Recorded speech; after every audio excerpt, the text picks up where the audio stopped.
Dear students, so today we'll see the third lecture on the system protection.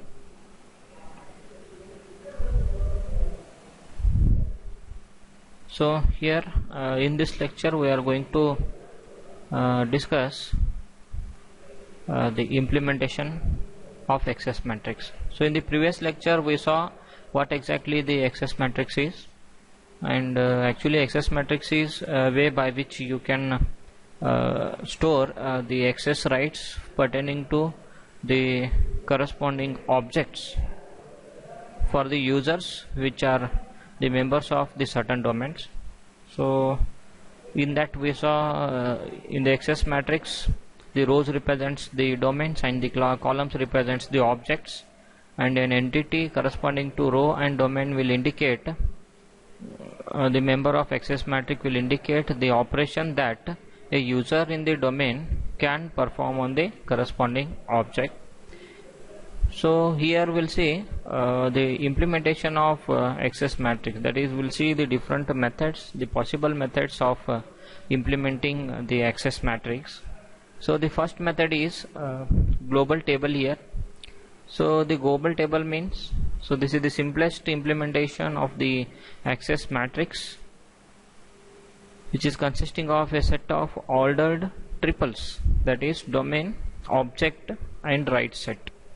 So that is what in the access matrix we saw the row indicates domain, the column indicates object, and corresponding to a row and column the entity in the matrix is an right set. So that can be represented in the form of a table here by using this global table method. So here whenever we use this global table method, so here each entity represents a triplet of this particular form, that is in this triplet the first one indicates the domain, means the domain in which that user is present. Second one is the object on which the operation is to be performed, and second one is the right set, means the allowed operations that the user of this domain can perform on the corresponding object. So we'll consider an example here. So whenever an operation M is executed on an object OJ within domain DI, the global table is searched for a triplet DI, OJ, RK with M belongs to RK.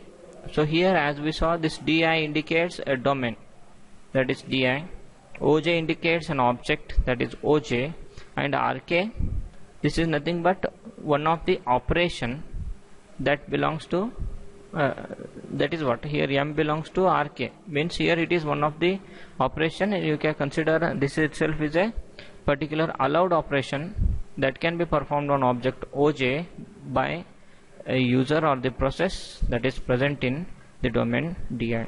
So in this way the access matrix can be implemented by using this global table method. So if this triplet is found, the operation is allowed to continue, otherwise an exception or the error condition is read. Means what happens here? So this is again as we discussed, this is one of the method by which you can implement the access matrix, and we know what is meant by the access matrix. So this will indicate whether a particular user is allowed to perform a task on the object or not. So whenever a user or the process want to perform a task on the object, so what the system will do is it will search for the access matrix to check whether that operation is allowed by the corresponding user on the object or not. So here if we implement the access matrix by this global table method, so here what it will do, so corresponding to the domain of that user or the process, the object on which he is performing the operation, and the operation that he want to perform, so it will search for this particular triplet in the given table. If this triplet is found, the operation is allowed. If the triplet is not found, the error message is raised. So what are the drawbacks of this method? So the first drawback is the table is usually large and thus cannot be kept in main memory, so additional IO is needed. Means what happen whenever the table is going to become larger, so we know that the main memory is limited, so it is not possible to store the table in the main memory. So that's why it should be stored in the secondary memory, and when it is stored in the secondary memory, so in order to perform the operation, so we need to have some sort of IO. So this is one drawback. And the second one is, it is difficult to take the advantage of special groupings of objects or domains. So here the entities will be based on the individual domains and individual objects. So that's why here it is not possible to take the advantage of special groupings. Like here you cannot group the objects and you cannot group the domains to store the values correspondingly. So here you have to store the values for the individual objects and for the individual domains only. So this is about the first method of implementing the global table, implementing access matrix, that is global table method. So the second method is the access list for the objects. So in this method what happens, so whatever the matrix we have, so in that matrix, so each column can be represented as a list. So that is why here each column in the access matrix can be implemented as a list of one object. So you just try to visualize the access matrix. So we know that in access matrix the rows will indicate the domain and the columns will indicate the object. So you have to take one particular column. So the column means that it indicates the different operations that can be performed on that object. So here each column can be represented or implemented as a access list. So that's what it indicates, the different operations that can be performed on that object. So that's what here each column in the access matrix can be implemented as an access list for one object. So if empty entries are there, we have to discard those. So the resulting list for each object consists of ordered pairs, that is domain comma right set, which define all domains with a non-empty set of access rights for that object. So you can see here, so in the previous method we had the triplet, that is nothing but the domain, object and the right set. But here in this method, for each object you have to you are implementing a access list. So when we have a list of whenever we have a list, so that list corresponds to a per individual object. So that's why we no need to have the triplet, because this is for the separate object. So that's why only the domain and the right set is sufficient here. So this is going to define all the domains with a non-empty set of access rights for that object. So this approach can also be extended to define a list plus the default set of access rights. So this also we have, I think, discussed in the last chapter. That is, so along with the access rights that are set or reset by the users or the system, so there is some default access right set. So in this method, that is in this implementation method, along with this access list, you can also have the default set of access rights. Means if the corresponding access right is not available, so you can make use of this default access right set. So consider an example here. So when operation M on object OJ is attempted in domain DI. See here, when operation M on object OJ is attempted in domain DI, so we search the access list for object OJ, looking for an entry DI comma RK with M belongs to, this is actually RK, this is not KJ. If the entry is found, we allow the operation.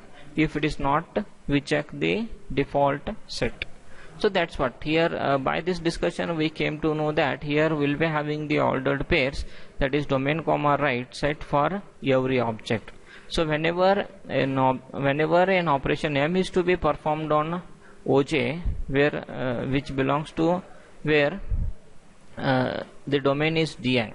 So what it should do, so it should check whether for this domain DI the corresponding access right, that is M, is present or not, corresponding to object OJ. So here for this OJ, so if there is no ordered pair, that is DI comma M or DI comma RK, so if that operation is not there, so the operation is not allowed. If it is there, so obviously it will be allowed. But in addition to that, here we saw that there is something called the default set or default access right set. So here if the corresponding order pair is not present, so in that case it will check whether it is present as a default access right set. If that is also not present, then obviously the corresponding operation cannot be performed. So the third method of implementing access matrix is the capability list for domains.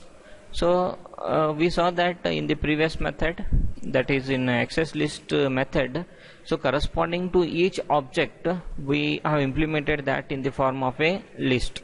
So it was vertical. If you observe the access matrix, it was for vertical, and here the third matrix is for the horizontal. Means in the second method we have taken the column corresponding to an object. So in the third method we take row corresponding to a domain. So that is what the capability list for the domains. So here, as I told you, a capability list for a domain is a list of objects together with the operations allowed on those objects. Means here again you try to visualize the matrix. So in this matrix we saw that rows indicates the domains, and we'll take up only one row that indicates the different operations that can be performed by the corresponding domain. So in this way, so whatever that list is implemented, it is called as a capability list. So a capability list for a domain is a list of objects together with the operations allowed on those objects. So an object is often represented by its physical name or the address, called a capability. So here the word capability refers to the object on which the operation is to be performed.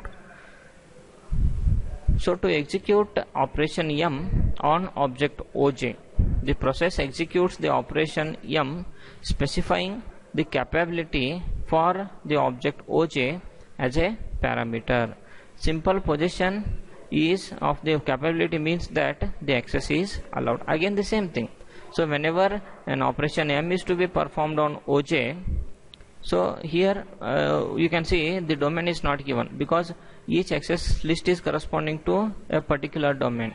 So in that domain, if you want to execute operation M on the object OJ, so again it will check whether in that list there is an entry for the operation M on object OJ. If the entry is there, so the access is allowed. If it is not there, the access is not allowed. So the capability list is associated with a domain, but it is never directly accessible to a process executing in that domain. So that's what. So the access list in the previous discussion, it corresponds to an object. It's a column of the access matrix, and the capability list is corresponding to domain because it's a row in the access matrix. So in this way, the access matrix can be implemented by using the concept of capability list. So after this, the fourth method of implementing the access matrix is a lock key mechanism. So what is this lock key mechanism? So the lock key scheme is a compromise between the access list and capability list. So each object has a list of unique bit patterns called locks. So here they have used the word as a compromise, but I can say this is not a compromise. This lock key scheme is the combination of these two methods. That is, we combine the access list implementation and the capability list implementation to get this lock key mechanism. So here how it is implemented. So in the access list we know that it is for the object. So for this access list for the object, what it will do, so each object has a list of unique bit patterns called locks. So here lock corresponds to the unique bit pattern for each object. So similarly, each domain has a list of unique bit patterns called keys. So here this lock indicates a unique bit pattern for the object, and key indicates a unique bit pattern for the domain. So that is what this lock and key mechanism. So here So that's what it is, not a compromise, it is the combination of the access list and the capability list. To implement access list, so we have a unique bit pattern for each object, it is called as lock, and to implement the capability list we have unique bit pattern for the domain, it is called as a key. So a process executing in a domain can access an object only if that domain has a key that matches one of the locks of the object. So how to use this one? So a process executing in a domain can access an object only if that domain has a key that matches one of the locks of the object. So that's what here whenever a process of the domain want to perform an operation on the object, the corresponding key or the corresponding lock should be present. So similarly, as with this capability list, the list of keys for a domain must be managed by the operating system on behalf of the domain. So you just remember, whenever a operation is to be performed from one domain to the object, so for the domain side the key must be present, and for the object side the corresponding lock should be present. So then only the operation is allowed here. So users are not allowed to examine or modify the list of keys directly. So it is maintained at the system level only. The user is not allowed to access the same. So these are the four methods, the four different methods of implementing the access matrix. So after this let us compare these four methods of implementing the access matrix. So we saw these four methods, that is global table, access list, capability list, and lock key mechanism. So it is very difficult to say which one is better and which one is not better. So again it depends on the situation and the environment in which you are using these particular things. So for some cases some methods are better, and so in other cases the others are better. So just to summarize the things here. So using a global table is simple because here we have a simple table of triplets. However, the table can be quite large and often cannot take advantage of special groupings of the objects or domains. So this disadvantage already we saw while discussing the global table itself. So whenever the table is going to grow, so the searching will take larger time, and in addition to that, here you cannot take the advantages of the grouping. Like if we have the similar objects and similar domains, so you can group them into a simple group, and for that group itself you can list down the access rights, but it is not possible in this global table approach. So this is one.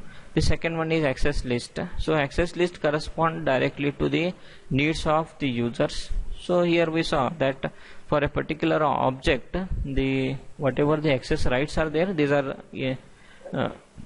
implemented in the form of a list.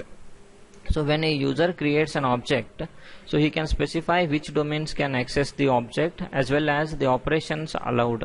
However, because access rights information for a particular domain is not localized, determining the set of access rights for each domain is difficult. So that's what here already we have discussed this. In access list what we do is, so corresponding to an object, whatever the different operations that are allowed, so these will be implemented in the form of a list. Means here what we do is, whenever you create an object, you have to specify the different operations that are allowed on that object, but it is not so easy because the implementing this particular access rights is not local, it is global. So that's why it is difficult to implement.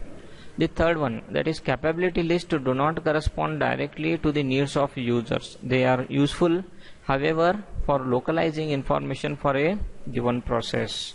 So the capability list, it is based on a particular domain. So here also again for the domain, for the specific domain, the different operations that can be performed on different objects is listed here. So again here also the same difficulty may arise, like whenever you are grouping a particular number of objects, number of users or the processes into the domain, so it may not be possible to list out all the operations that can be performed on the object. So that's why somehow it is useful, but not much. So the fourth one is the lock key mechanism. So this is a compromise between access list and the capability list. The mechanism can be both effective and flexible depending on the length of the keys and depending on the situation. So this is just a comparison of the different access matrix implementation methods. So after this we'll see the access control. So whenever we provide the access rights to the users, so we should have some means of controlling the access rights. So to have that control, so we have something called the access control. So again, on different systems, so there are different approaches to implement this access control. So here we have taken an example of Solaris 10.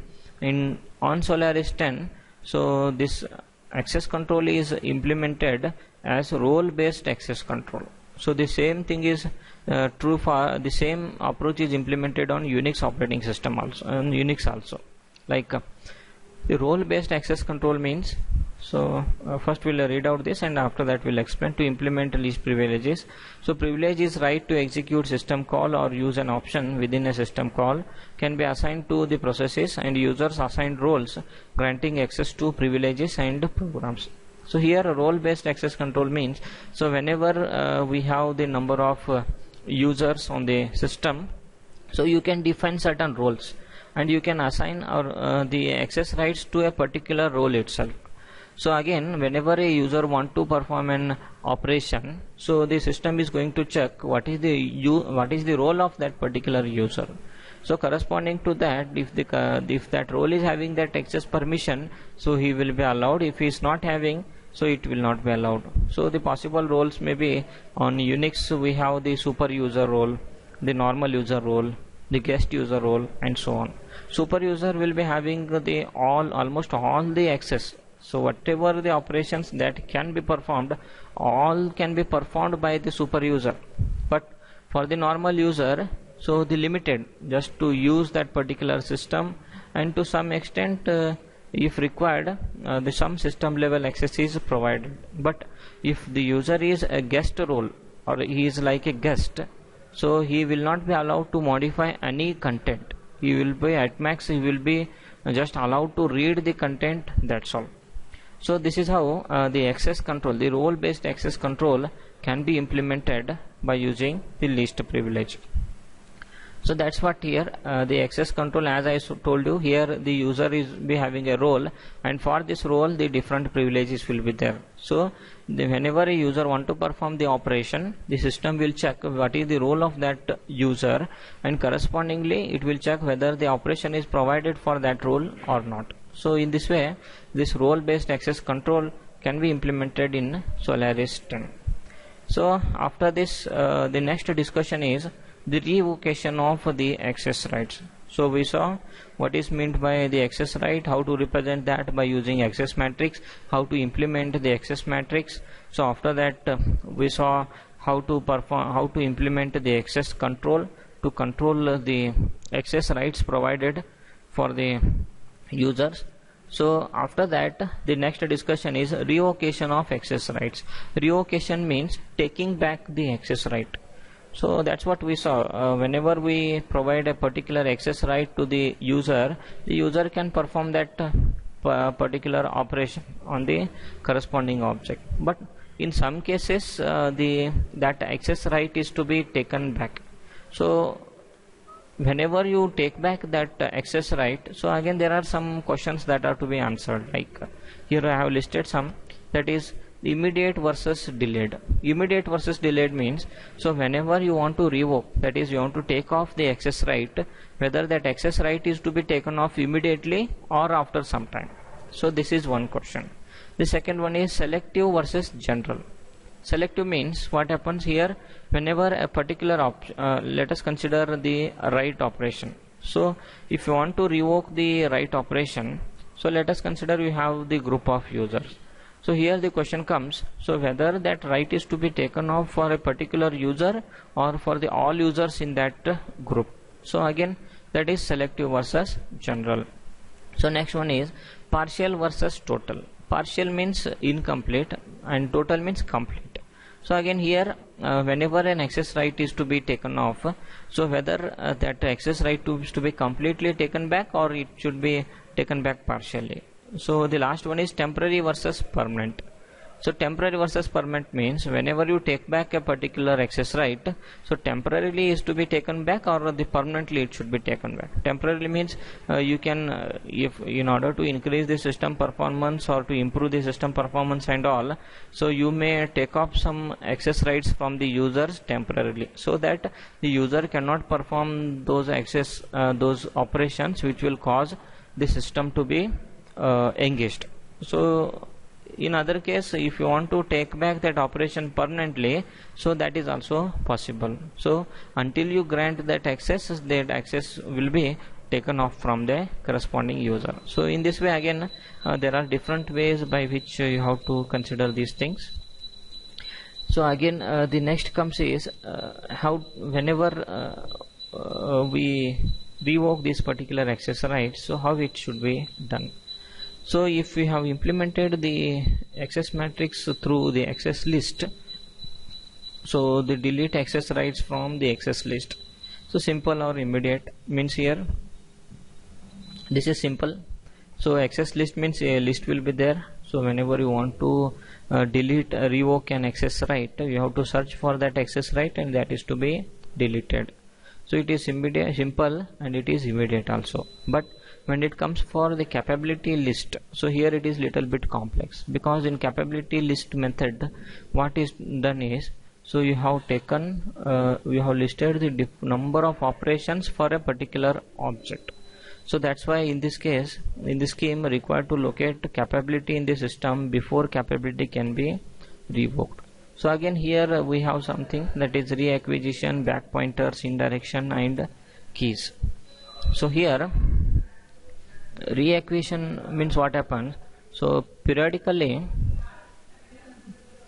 capabilities are deleted from each domain. So if a process wants to use a capability, it may find that the capability has been deleted. So in that case what the corresponding process may do is, so the process may again try to reacquire that particular capability. So that is reacquisition. Okay, so if access has been revoked, the process will not be able to reacquire that capability. So the next one is back pointers. So back pointer means the system is going to maintain with each object the list of pointers. These are pointing to all the capabilities associated with that object. So here what happens is, when revocation is required, so we can follow these pointers, changing the capabilities as necessary. So this scheme was adopted